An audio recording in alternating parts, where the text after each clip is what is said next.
മനാഫ്, ഇപ്പോൾ തിങ്കളാഴ്ച ഡ്രെഡ്ജർ കൊണ്ടുവരുമെന്ന് അത് ഉറപ്പിച്ചു പറയാൻ കഴിഞ്ഞിട്ടുണ്ടോ? തിങ്കളാഴ്ച തന്നെ എത്തി തിങ്കളാഴ്ച തന്നെ ഈ മണ്ണ് മാറ്റുന്ന ജോലികൾ നടക്കുമോ? എന്താണ് ഇപ്പോൾ താങ്കൾക്ക് പറയുവാൻ കഴിയുന്നത്?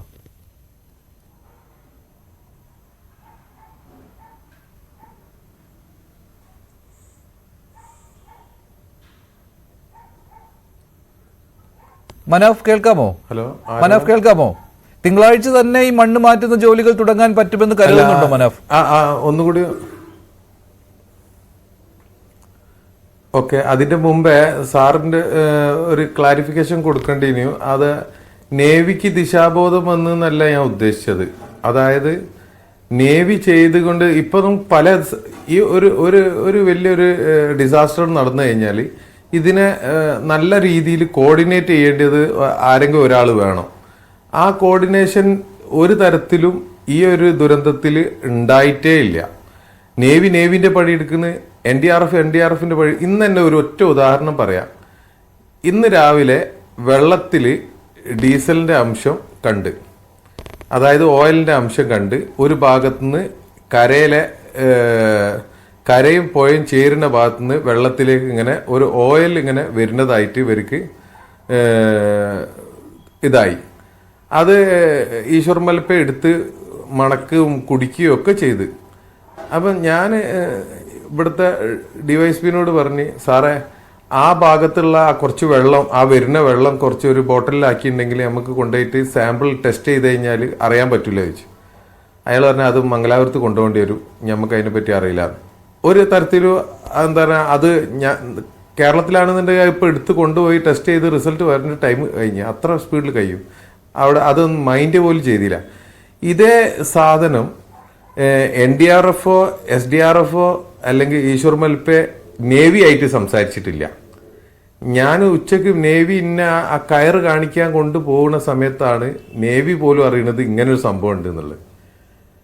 പക്ഷെ അതിൻ്റെ ഇടയിൽ വേറെ സംഭവം ഉണ്ടായത് എന്താണ്, ഈ കയറ് ഇവർ കിട്ടിയത് എന്നോട് സ്റ്റാർട്ടിങ്ങിൽ പറഞ്ഞില്ല. പകരം വേറെ കുറെ കയറുകൾ സാമ്പിൾ എൻ്റെ മുന്നിൽ ഇട്ടിട്ട് പറഞ്ഞ് ഇതിൽ ലോറിൻ്റെ കയറ് ഏതാന്ന്. ഞാൻ പറഞ്ഞു ഇതൊന്നും ഞങ്ങളെ ലോറിൻ്റെ കയറല്ല.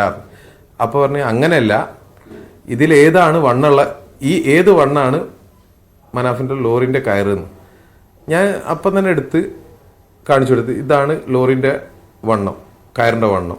എൻ്റെ അനിയൻ തൊട്ടടുത്തുണ്ടായിരുന്നു, ഓനും പറഞ്ഞ് ഇത് തന്നെയാണ് വണ്ണം. അത് കഴിഞ്ഞ് അത് കണ്ട് ഒന്നും മിണ്ടിയില്ല.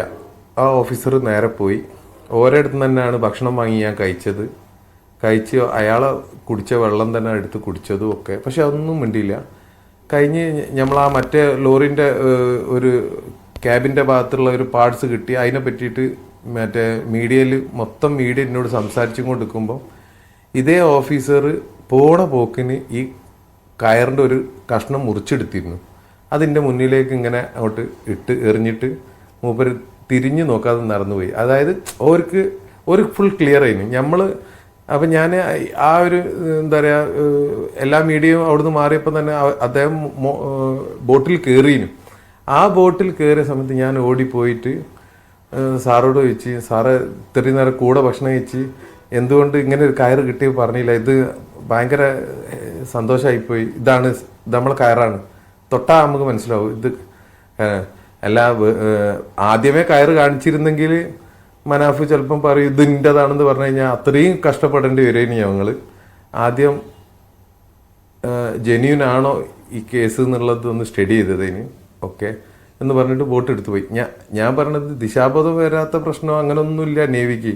നേവിൻ്റെ പണി എടുത്തുകൊണ്ട്, പക്ഷേ ഈ കയറ് കിട്ടിയോട് കൂടിയിട്ട് ഒരു ലക്ഷ്യസ്ഥാനം കിട്ടി, അങ്ങനെ ഒരു ദിശാബോധം കിട്ടി, അങ്ങനെയാ പറഞ്ഞത്. അതായത് മറ്റേത് മൊത്തം പുഴ അരിച്ചു പെറുക്കണോടത്തുനിന്ന് ഇപ്പം മാറിയിട്ട് ഈ കയറുകളുള്ള ഭാഗത്തേക്ക് എല്ലാവരും ഒരു ഫോക്കസ് ആയി. അത് നേവി മാത്രമല്ല, ഇനിയുള്ള തെരച്ചിൽ മൊത്തം ആ ഭാഗം ഫോക്കസ് ചെയ്തിട്ട് SP മറ്റുള്ള ആളുകളും ചെയ്യുള്ളൂ. അതാണ് ഉദ്ദേശിച്ചത് സാറേ. ശരി, അപ്പോൾ തിങ്കളാഴ്ച എന്തായാലും ഈ ഡ്രെഡ്ജർ തിങ്കളാഴ്ച കൊണ്ടുവന്ന് മണ്ണ് മാറ്റാൻ കഴിയുമെന്ന് താങ്കൾ കരുതുന്നുണ്ട് അല്ലേ? ഡ്രെഡ്ജർ വരും എന്നാ പറഞ്ഞത്. വരും. MLA നമ്മളോട് അത്രയും കോൺഫിഡൻ്റ് ആയിട്ടാണ് പറഞ്ഞത് തിങ്കളാഴ്ച വരും. ഈ തിങ്കളാഴ്ച വരെയുള്ള സമയത്ത് നാളെ ഒരു ദിവസം തെരച്ചിൽ നിർത്തി വെക്കണം എന്ന് പറഞ്ഞ് അത് നോർമലി നമ്മളെല്ലാവരും അംഗീകരിക്കുന്ന കാര്യമാണ്. നാളേക്ക് ശേഷം ആദ്യം വേണ്ടിയ സാധനം ക്രെയിനാണ്. ഈ ക്രെയിൻ ആര് കൊണ്ടുവരും? ഞാൻ പല സ്ഥലത്തും എല്ലാവരോടും ആവശ്യവും ഉന്നയിച്ചിരിക്കുന്നു. ഈ ക്രെയിൻ ആരെങ്കിലും ഒരാൾ കൊണ്ടുവരികയാണെന്നുണ്ടെങ്കിൽ അത് നല്ല കുറച്ചും കൂടി എന്താ പറയുക കപ്പാസിറ്റി ഉള്ള ക്രെയിൻ വേണം. ഞങ്ങളെ തന്നെ സ്വന്തം ക്രെയിന് കാസർഗോഡ് ഉണ്ട്. പക്ഷെ എന്താ പറഞ്ഞു കഴിഞ്ഞാൽ അത് 14 ടൺ വരെ അതിന് കപ്പാസിറ്റി ഉള്ളൂ. കാസർഗോഡിൽ വെറുതെ അവിടെ ഉണ്ട്. അതിനേക്കാളും കപ്പാസിറ്റി ഉള്ള ക്രെയിൻ ഉണ്ടെങ്കിൽ, ഇരുമ്പിൻ്റെ റോപ്പ് ഉണ്ടെങ്കിൽ എന്താണ് ഇത് വരുന്നതിന് മുമ്പേ, ഡ്രെഡ്ജർ വരുന്നതിന് മുമ്പേ ഈ പണികളൊക്കെ നമുക്ക് ചെയ്ത് തീർക്കാൻ പറ്റും. അതേമാതിരി തന്നെ ഞാൻ മുന്നേ പറഞ്ഞ മാതിരി തന്നെ വല്ല അവിടെയുള്ള ഗ്രാമീണർ ബോഡിയോ മറ്റും സാധനങ്ങളൊക്കെ ഉണ്ടെങ്കിൽ ഈ മരം പൊന്തിക്കുന്നതോട് കൂടിയിട്ട് അവിടെ നിന്ന് ഇളകി റെഡിയാവും. ശരി മനാഫ്, ശരി കേണൽ എസ് ഡിന്നി, ശ്രീ കൃഷ്ണദാസ്. എന്തായാലും നാളെ തെരച്ചിൽ ഉണ്ടാവുകയില്ല.